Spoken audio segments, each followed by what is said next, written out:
पूरा मात की श्री रामचंद्र भगवान की पवन सुत हनुमान की शास्त्र धर्म की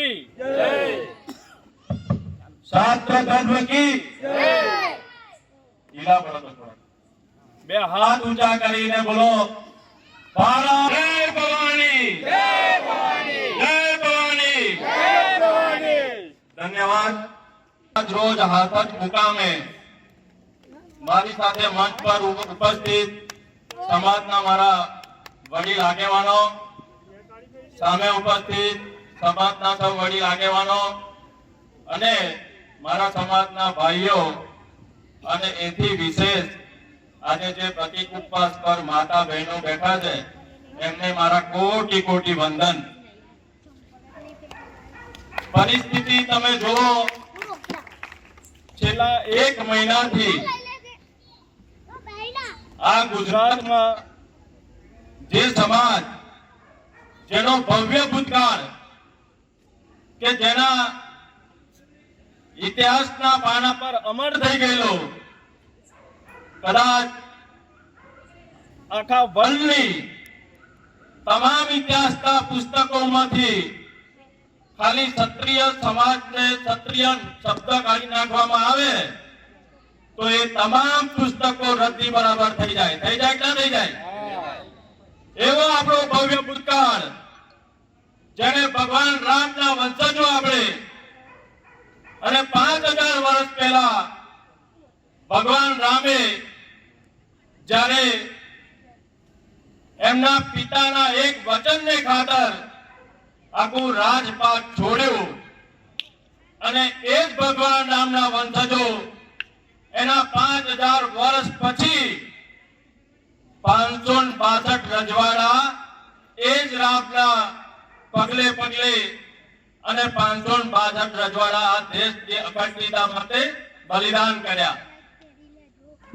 જ્યારે સરદાર સાહેબ ભાવનગર નરેશ સાહેબ જોડે ગયા, એ 1852 ના ધણી કૃષ્ણકુમારસિંહ ગોયલ જ્યારે સરદાર સાહેબે જઈને એમનો વિચાર મૂક્યો કે આ ભારત દેશને અખંડ બનાવવા માટે, અહીંયા લોકશાહી સ્થાપવા માટે તમારે પ્રથમ આ દેશને તમારું રજવાડું સમર્પિત કરવું એવી મારી વિનંતી છે।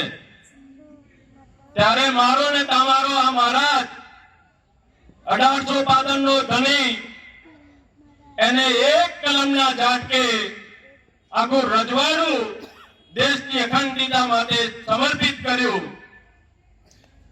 પોતાનું રજવાડું સમર્પિત કર્યું એટલું નહીં, પણ એમને એ વખતે કીધું કે 1852 મારી વચનના છે, પણ મારા રાણી સાહેબને એમના દાયજામાં મળેલો જે દહેજ છે એ દહેજ માટે મારે રાણી સાહેબને પૂછાવવું પડશે। એટલે રાણી સાહેબને પૂછવા મોકલ્યા કે હું આ દેશની અખંડિતતા માટે આપણું રજવાડું સમર્પિત કરું છું દેશને, તો તમારા દાયજામાં જે ઝવેરાતને જે મિલકત આવી છે એ તમે આપશો તો હું તમારી રજા હોય તો આ દેશને સમર્પિત કરું। તો ભાઈઓ, મારી ને તમારી મહારાણી સાહેબ જેમણે એટલો સરસ જવાબ આપ્યો કે જ્યારે આખે આખો હાથી જતો ન હોય ને તો એની અંબાડી રખાય નહીં। બોલો શ્રી આશાપુરા।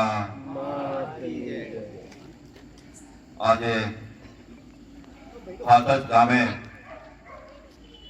માતાજીના પવિત્ર પરિસરમાં અને પવિત્ર પટાંગણમાં અને જે વિષય છે આપણો જે અસ્મિતા, એ અસ્મિતાના વિષય પરની વચ્ચે આપણી વચ્ચે ખાસ વિશેષ ઉપસ્થિત જેમણે અમને આપણને ખૂબ જ એવી જોશીની આગવી ભાષામાં આપણને સંબોધન કર્યું, મારા સાથી મિત્ર મહેન્દ્રસિંહ, અમારા મંચસ્થ મહાનુભાવો, સામે બેઠેલા મારા તમામ સમાજના ભાઈઓ બહેનો, યુવાન દોસ્તો અને જેના હાથમાં ભવિષ્ય છે એવા દેશના નાના નાના ભૂલકાઓ અને ચોક્કસ મારી પાછળ મંદિરના પરિસરમાં જ્યારે આ પ્રતિક ઉપવાસ કરવા બેઠી છે મારી માતાઓ, બહેનો અને દીકરીઓ,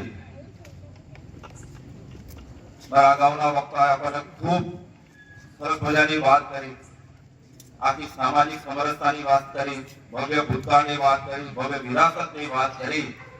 ત્યારે હું ચોક્કસ કહીશ કે આ દેશની સૌથી મોટી સંસ્કૃતિ હોય તો ભારતીય સંસ્કૃતિ છે. આ ભારતીય સંસ્કૃતિનો 5000 વર્ષનો ઇતિહાસ છે. આ વિશ્વમાં કોઈ દેશનો આટલો મોટો ઇતિહાસ નહીં હોય. આપણો દેશનો ઇતિહાસ છે કે જે 5000 વર્ષનો ઇતિહાસ છે. આ દેશ એવો છે, આ ઋષિમુનિઓનો દેશ છે. અને ખાસ આપણે કહીશ કે જે દેશમાં ગાયને માતા કહે, જે દેશમાં નદીને માતા કહે, તો આ તો મારી વીરાંગનાઓ બેઠી છે. આ વીરાંગનાઓનું જયારે અપમાન થતું હોય તો આપણે કોઈ સાંખી રહેવાની જરૂર નથી. આપણે આક્રમકતાની સામે લડવું પડશે. અને મહેન્દ્રશ્રી વાત સાચી છે કે આપણી આ લડાઈ અસ્મિતાની તો છે, જોડે જોડે અસ્તિત્વની પણ લડાઈ છે. મારા મિત્રો સાંભળજો, આપણા અસ્તિત્વની લડાઈ છે ને જોડે જોડે આ મોટું યુદ્ધ, મહાયુદ્ધ છે. તો જોડે જોડે આ સમાજના સ્વાભિમાનની પણ લડાઈ છે. ન્યાય અન્યાય વચ્ચેની લડાઈ છે. આપણી એકતા સામે એક પડકાર ઉભો થયો જ્યારે એની પણ એક મોટી લડાઈ છે.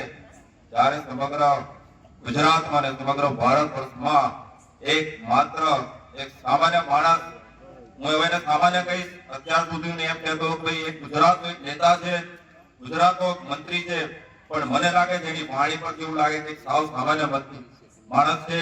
એ માણસ આજે સમાજ વિશે આપણને આવા બોલે, આપણી બહેન દીકરી વિશે આવી અભદ્ર ટિપ્પણીઓ કરે, તો મને એવું લાગે કે આ ક્ષત્રિય સમાજનું અપમાન નથી, પણ આ સમસ્ત સભ્ય સમાજના તમામ લોકોનું અપમાન છે, તમામ બહેન દીકરીઓનું અપમાન છે. એટલે આ ક્ષત્રિયોનું નહીં, સાથે સાથે અત્યારે ઉપસ્થિત જેટલા બી સમાજ ઉપસ્થિત છે એમની તમામ બહેન દીકરીઓનું અપમાન છે. ત્યારે આ પરિસ્થિતિ આપણે સાંભળી લેવાની જરૂર નથી. મેં વાત કરીને કે જ્યારે આ દેશ 1947 માં આઝાદ થયો તો એની પાછળ આ સમાજનો મોટો હાથ છે. અને જે 400 વર્ષથી લડાઈ રહી છે, આપણે રાણી લક્ષ્મીબાઈ, મહારાણા પ્રતાપ, એ કયા સમાજના હતા? એમણે શું નથી આપ્યું બલિદાન આ દેશ માટે? અને એ દેશના બલિદાન મેં આજે હમણાં જ આવેલો છે સમાજ એકદમ એમ કહે કે ભાઈ તમે આ રીતના છો, ખૂબ સમજવાની જરૂર છે. મને એવું લાગે છે કે આ વખતે જે પરિસ્થિતિ થઈ છે, અને ચોક્કસ એક વસ્તુ વૈદ્યથી આપણે કરી ચોક્કસ જરૂર છે કે આ વખતે 100% એકતા થઈ છે. પણ જ્યારે સરદાર સાહેબે આ દેશની અખંડ